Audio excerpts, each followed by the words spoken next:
From the Gert Boyle studio at OPB, this is Think Out Loud. I'm Dave Miller. Lakayana Yotoma Drury is an educator, a social entrepreneur, a community advocate, a writer, and now an editor-in-chief. He recently published 503, a new magazine-style collection of essays, poems, and photographs that he calls a defiant anthem of Black joy and resilience against a backdrop of gentrification, community violence, miseducation, and white supremacy. He says it's a love letter to Portland that is dedicated to Portland youth. Lakayana, welcome back to Think Out Loud. Dave, thanks so much for having me. I was hoping we could start with having you read us the first part of the title poem in this new collection. Absolutely. 503. Dear 503, I wrote this letter to say thank you. I never told you how I really feel. I think it's time we talked about it to share my appreciation for the gifts you've given me. I came to this city of ancient rainforests and raindrops with no expectations. You showed me unconditional love from a hotel on 82nd to a homeowner in the north. Under endless gray skies, you nurtured me from a boy with a dream to a man confident in his purpose. In the so-called whitest city in America, I found a pure Black love story buried in the rainforest of the Pacific Northwest in the intentionally unacknowledged footsteps of York, a story of trains and tribulations, about porters and protests, a story of a people who survived a flood, built a garden between red lines, and held on through the hurricane of gentrification. The nation of Black Portland, I call them the children of the sediment. They came from far and wide, from Arkansas, Mississippi, and Florida, to name a few. Me, I came from Philly by way of the Midwest, 608 to be exact. I arrived unemployed, my whole life packed into 4 suitcases with a notebook full of chicken scratch dreams. Who would have thought I'd find my tribe amongst the kids on Killingsworth, the youth of the city that they gave up on, considered unteachable? They told me on my first day, this isn't a real school, and I knew then I had found my people. That's Lakayana Yotoma Drury reading from his poem 503. It's the title poem of his new collection. We're going to get to that school that made you realize you'd found your people. But before that, what did bring you to Portland from, as you say, Philly by way of the Midwest? And it's Wisconsin in particular. Is that area code that you mentioned? Yeah, Madison, Wisconsin. Yeah. A desire to see the world. I was on a road trip while I was unemployed. You took your mom's car, I took my mom's car. Against her wishes. Yeah. And a Honda CR-V that's still parked in my front of my house right now, but no longer is quite running after 300,000 miles. And I wanted to see the world, and I also wanted to find my place. And that's been a theme of my life. And so I stumbled upon Portland and came back and started teaching, and that was kind of the start of my journey in Portland. Can you tell us about that first job here? You taught at Rosemary Anderson, an alternative high school in Portland. Yeah, I graduated high school with a 2.3 GPA, so I was just beginning my teaching career when I moved to Portland, and I'd actually been fired from my previous job and almost gave up on teaching. But when I was looking for jobs in Portland, I typed in alternative high school, and the first one that came up was Rosemary Anderson High School, and I taught there, and the students told me on the first day, this isn't a real school, because they were just like me when I was in high school. The education system had given up on them, and so they gave up on education. And so when they told me that, it just made me dig in, and I knew that if I could reach them and unlock their minds, I could reach them. And I was teaching them social studies. But what they told me was, the neighborhood that you're teaching in is known as Albina. And they showed me streets where their cousins had been killed, and corner stores where they would shop at, and malls where they were chased out of. And so it was an exchange. They told me stories of the underground Portland, and I gave them hope and education. Could you read us part of a poem that you wrote about that time, about teaching at Rosemary Anderson? Absolutely. This is called Classroom 201. It was the first poem I wrote when I was in Portland. You see, I don't do this for the money. I do this for the Black boys that society wants to send to jail, the Black boys who grew up with me, like me, without a father. I do this for my students who live in a world that won't accept their identity. I do this for the Latina girls who could be first-generation college students. I do this for the white kids so they aren't in history. I do this for the alternative kids. I do this for little me who never would have imagined I'd be a teacher. Welcome to Classroom 201. So what do you want to be, young king, young queen? The $1,000,000 question. Yeah, you're all right at rapping, but what about being a teacher? I mean, hooping is cool, but what about being a doctor? I know you like to do hair and nails, but what about being a social worker? What about the kids like you? What about the next generation? What about beating the odds? What about all the times they told you you wouldn't amount to anything? They told me the same thing. Welcome to Classroom 201, where grades don't matter, where failure is your ticket to success, where trying isn't allowed, where dogma is avoided, where I don't know is never acceptable, where circumstances are understood, but greatness is demanded, where the curriculum is unapologetically black, where Black history isn't a month, it's all year, where we go beyond 55 minutes and a 9 to 5, because this isn't a job, this is a way of life, where it's bigger than you or me or them. This is about us all. This is where it all goes down in Classroom 201. What were your expectations for your students? What did you ask of them or demand of them or expect from them? I told them to take the word try out of their vocabulary and to show up as themselves. And I told them on almost a daily basis I didn't care about their grades. My 2.3 GPA had no bearing on my trajectory, and so I wanted them to come back to learning in the way that we do when we're kids. And I know how the school system can just pull that out of us. I know so many students currently, even in Portland, that have that love for education just snuffed out of them. And so I'm seeing students at that place where they no longer want to participate. And so I wanted to breathe life back into their bodies. You touched on this briefly before, but I want to dig deeper into it. What did you think you were learning from your students? They were telling me a story about Portland that most people don't know. I say in the beginning of this book, it's often, this book is dedicated to the underground Portland, to those whose stories never rise to the surface. Portland is framed as this liberal, progressive city, and it is for some, but there's an entire other world, this underground world of youth and stories and rich culture and experiences, and that's what they imparted on me, that framed everything that I would go do in the 10 years since that I've been here.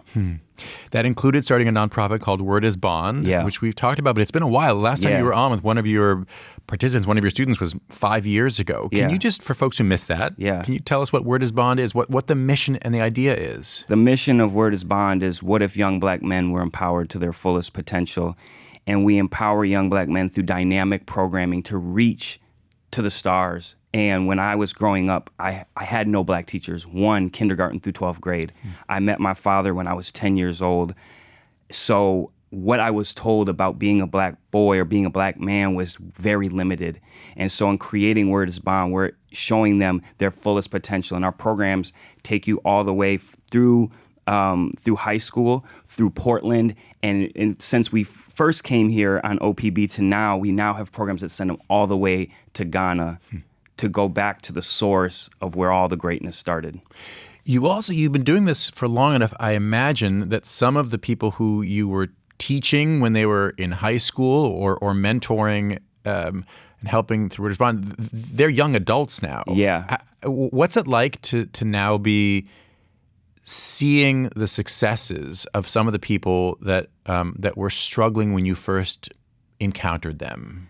It's like planting a tree that's still beginning to bear fruit. Word is Bond's work is not like fast-paced. It's slow growing work. Some of my first students in Classroom 201 are now my age when I first moved here.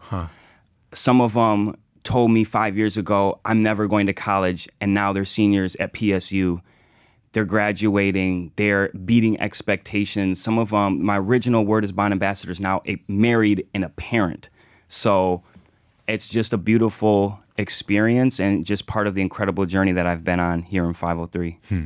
Lakayana Yotoma Drury is a writer and editor-in-chief of this new collection called 503. He is the founder and executive director of Word is Bond and vice chair of the Oregon Commission on Black Affairs. a lot of this new collection is about your experiences as a Black man who did not grow up among Portland's generations-long Black communities. Yeah. You're a transplant, Yeah. as am I. Yeah. What did you want to explore about being a transplant, a relatively new arrival? So one of the first things when I came to Portland as a Black transplant was being immersed in Black Portland's experience, which was imparted on me by my students, and noticing the divide. Because Black Portland is so unique, so special, that their story is very different than other communities of Black people around this country.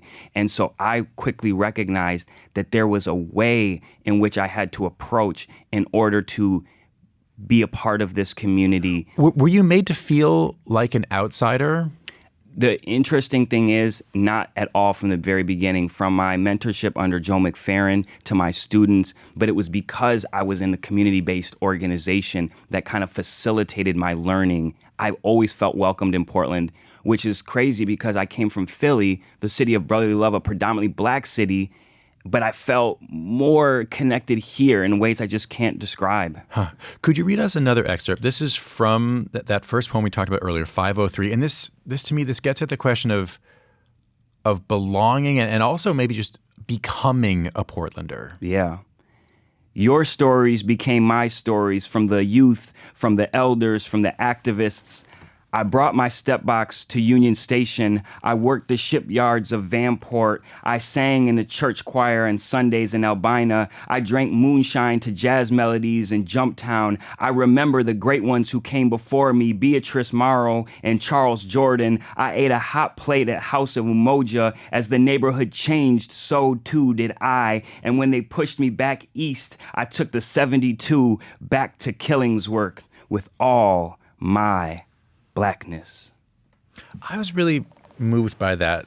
I mean, there's so many wonderful parts in the new collection, but in that one, you're telling the story about, earlier aspects of Black migration here, or Vanport, things that happened, before you were born, or more recent parts of Portland history that happened before you grew up here. But you're putting yourself in those moments. How did that happen? That those earlier stories of Black experience in Portland, you feel like they became your stories?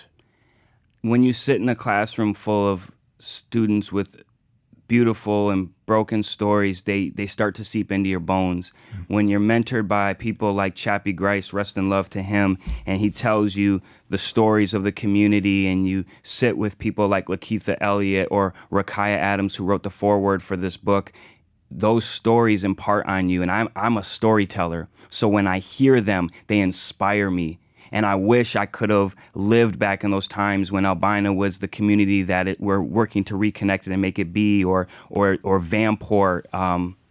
It all just inspires my imagination. You talked with Lakeitha Elliott, and you include a conversation, an interview with her in this collection. She's the head of the Abel Gordley House. She was on our show recently talking about Jefferson High School issues. One of the questions you asked her is this: what does the Black community need to work on?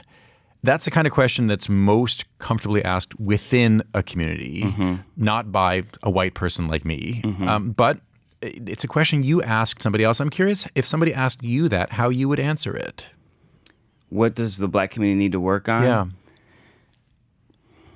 I would say taking ownership of our youth. The community can't do it for us. I know a Black boy at Fabian Elementary right now that's been suspended twice in the last week, and he's 6 years old.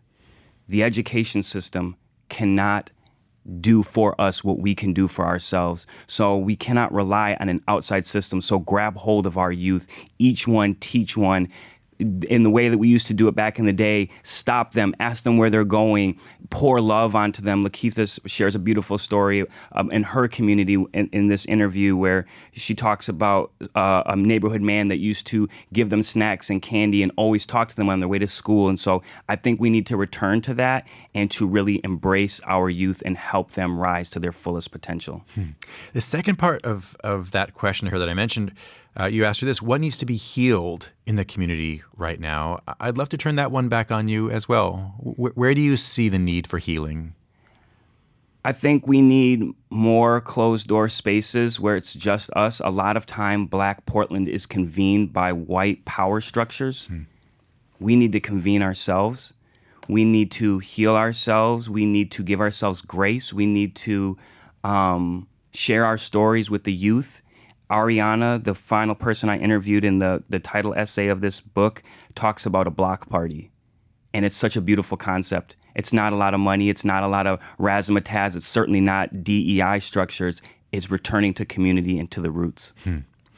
At the end of the magazine, you offer directions for how to make what you call the Northeast Portland Afro-American Community Platter. Yeah. It's with a tasty-looking picture. Yeah. Can you describe this idea of yours? So, yes. So it kind of happened spontaneously when I was at Good in the Hood. I stepped out and went to Jack's Chicken down the street and got a 6-piece of wings. And then I went next door to the Ethiopian restaurant and I got some durawat and I put the chicken wings in the durawat and made this Afro-fusion dinner because... And wrapped it up in injera. Injera, exactly. Pancake. Because Black Portland isn't just Black Portlanders who are born here, but it's also the immigrants too. And I think that's another thing we could do is unite more of the full diaspora of Black Portland. So it's a kind of little fun play on bringing community together in a really tasty way. And if at some point I'd love to invite you to grab it with me one day. That sounds tasty. That sounds good. You write at one point that the truth is that you never felt like you belonged anywhere. Yeah. Not in your skin, not in schools, not with the people of either race that you write make you a half. Mm-hmm. Why do you belong in Portland? Why do you feel that you belong here in a way that you, if I understand you correctly, if I read you correctly, you didn't feel that belonging earlier in your life? I've been moving around this world all over the place. Literally, I lived in China for a year. I lived in Philly, Madison, Wisconsin, where I grew up, DC, where I was born. I don't know, but I'm biracial, so I'm born between two worlds, as I often like to say. And no way would I have ever thought in the so-called whitest city in America that I would find something that resonated with me so deeply in my soul. And I honestly, Dave, I can't say what it is, but I'm here. I'm willing to be a part of the change, and I'm just embracing the moment. What are your hopes for your own work going forward? I mentioned you have a long list of, your bio is long. Yeah. And I'm curious what you see for yourself in the next chapters. I want to write more. I want to become a father and feel that and heal that chapter of being what it's like to be in a child's life from day one.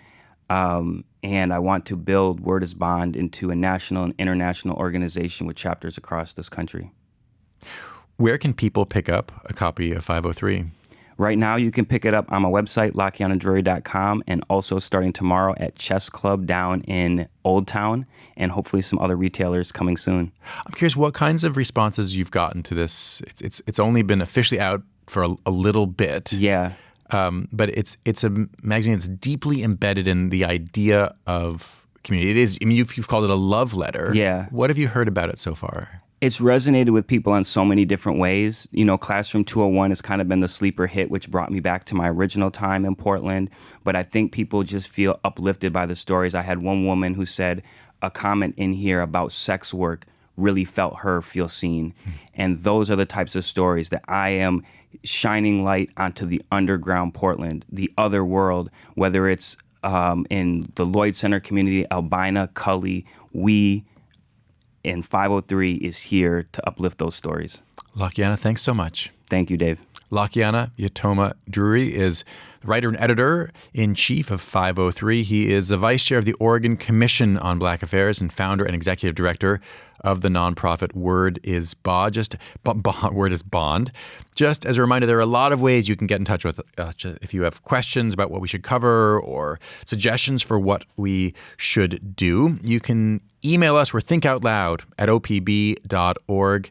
You can also always leave us a voicemail, 503-293-1983.